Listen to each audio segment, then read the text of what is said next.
السلام علیکم. Four class کیسے ہیں آپ لوگ؟ فرسٹ آف آل رمضان المبارک آپ کو مبارک ہو.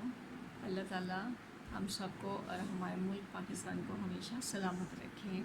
تو آج میں آپ کو اسلامیات کا یہ صفحہ نمبر 12 یہ پڑھانے لگی ہوں. ارکان اسلام ہے، زکوٰۃ کا مختصر تعارف ہے. تو آپ لوگ بھی اپنی بکس کھولیں تاکہ آپ لوگوں کو اچھے سے سمجھ آ جائے.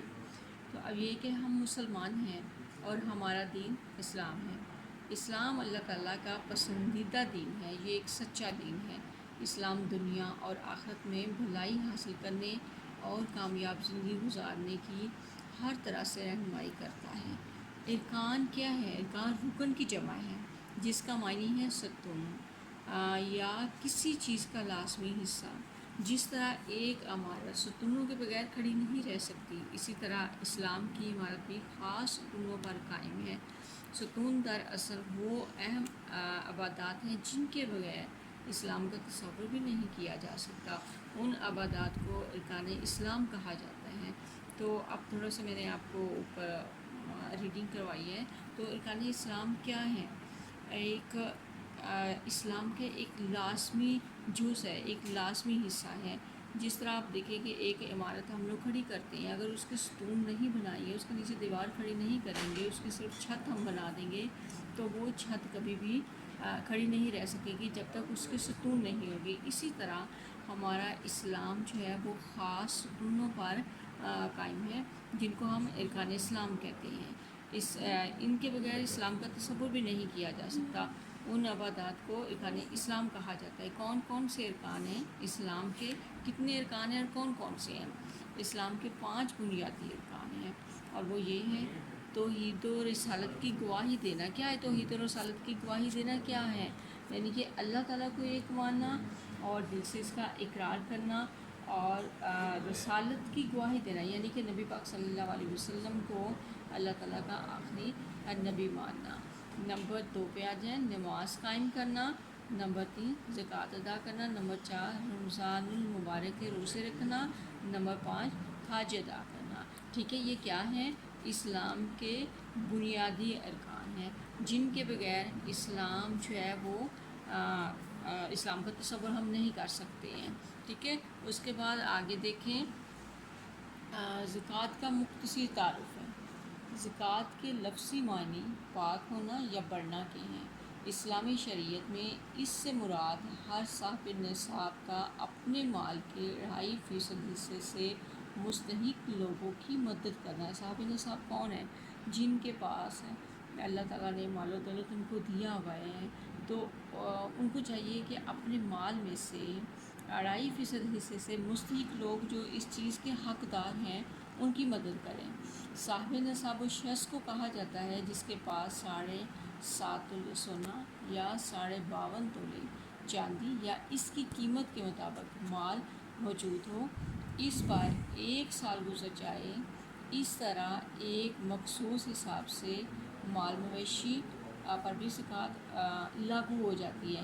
یعنی کہ اب آپ کو اس کی سمجھ آئیے کہ ایک تو یہ ہے کہ اگر کسی کے پاس وہ صاحب نصاب وہ شخص ہے جس کے پاس 7.5 تولے سونا یا 52.5 تولے چاندی یا اس کی قیمت کے مطابق مال موجود ہو، اور اس پر لازمی ہو جاتا ہے کہ وہ زکوٰۃ ادا کرے. اور اس کے علاوہ مال مویشی یعنی کہ مال جو بھی ہے، مویشی جانور جتنے بھی ہیں اس کے پاس، ان پر بھی زکوٰۃ جو وہ لاگو ہو جاتی ہے.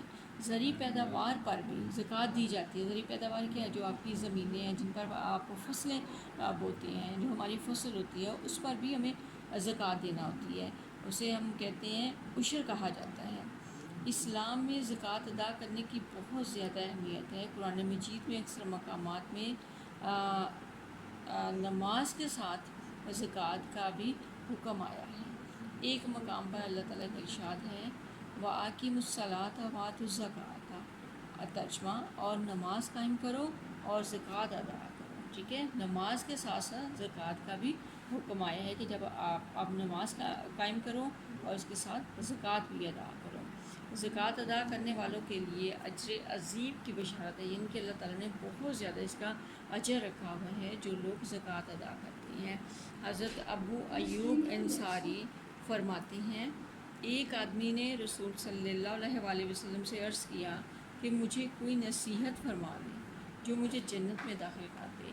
تو آپ صلی اللہ علیہ وسلم نے فرمایا، اللہ تعالیٰ کی عبادت کرو اور اس کے ساتھ کسی کو شریک نہ ٹھہراؤ، نماز قائم کرو اور زکوٰۃ ادا کرو اور صلہ رحمی کرو۔ یعنی کہ اس میں فرمایا گیا کہ اللہ تعالیٰ کی عبادت بھی کرو، اس کے ساتھ کسی کو شریک نہ ٹھہراؤ، نماز قائم کرو اور زکوٰۃ ادا کرو، ٹھیک ہے۔ اس کے بعد زکوٰۃ ادا کرنے کے بہت زیادہ فوائد ہیں، ٹھیک ہے۔ فائدے کی جمع ہے فوائد، جس میں سے چند جو ہے وہ درج سے لیں۔ زکوٰۃ سے انسان کا مال پاک اور صاف ہو جاتا ہے۔ زکوٰۃ ادا کرنے سے اللہ تعالیٰ مال میں برکت عطا کرتا ہے۔ زکوٰۃ سے معاشرہ کے نادار اور مستحق افراد کی مدد ہوتی ہے۔ زکوٰۃ ادا کرنے سے انسان کے دل میں مال کی محبت ختم ہو جاتی ہے یا کم ہو جاتی ہے۔ زکوٰۃ ادا کرنے سے انسان کے دل میں اللہ تعالیٰ کی محبت پیدا ہوتی ہے۔ تو اب آپ یہ دیکھیں کہ زکوٰۃ ادا کرنے کے بہت زیادہ فوائد ہیں۔ ایک تو آپ نے یہ پڑھا ہے کہ زکوٰۃ سے انسان کا مال پاک صاف ہو جاتا ہے۔ جب زکوٰۃ ادا ہو جاتی ہے تو جو انسان کے پاس مال باقی بچ جاتا ہے وہ انسان کے لیے پاک و صاف ہو جاتا ہے۔ دوسرا یہ ہے کہ زکوٰۃ ادا کرنے سے اللہ تعالیٰ مال میں، یہ نہیں ہے کہ آپ کا زکوٰۃ ادا کرنے سے مال کم ہو جاتا ہے، ایسا ہرگز نہیں ہے۔ زکوٰۃ ادا کرنے سے مال میں برکت ہوتی ہے اور اللہ تعالیٰ اس میں اضافہ فرما دیتا ہے۔ نمبر 3 پہ آ جائے، زکوٰۃ سے معاشرہ کے ندار یعنی کہ جو غریب ہیں اور مستحق لوگ ہیں، یعنی کہ جو اس چیز کے حقدار ہیں، ان کی مدد ہو جاتی ہے۔ زکوٰۃ ادا کرنے سے انسان کے دل میں، جب انسان زکوٰۃ ادا کرتا ہے تو انسان کے دل میں، اس انسان کے دل میں جو زکوٰۃ ادا کرتا ہے، مال کی محبت کم ہو جاتی ہے۔ زکوٰۃ ادا کرنے سے انسان کے دل میں اللہ تعالیٰ کی محبت پیدا ہوتی ہے، یعنی کہ اللہ تعالیٰ کی محبت کی خاطر انسان جو ہے وہ زکوٰۃ ادا کرتا ہے۔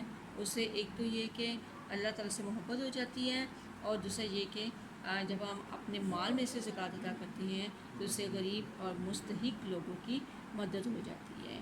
تو یہ جو آج کا سبق میں نے پڑھا ہے، ٹھیک ہے، اس کا عنوان تھا ہمارا یہ پڑھائی۔ تو آپ لوگوں نے اس کو اچھے طریقے سے خود بھی آپ لوگوں نے ریڈ کرنا ہے، اور جو سمجھ نہ آئے وہ آپ پھر بھی میرے سے پوچھ سکتے ہیں۔ اوکے، اللہ حافظ۔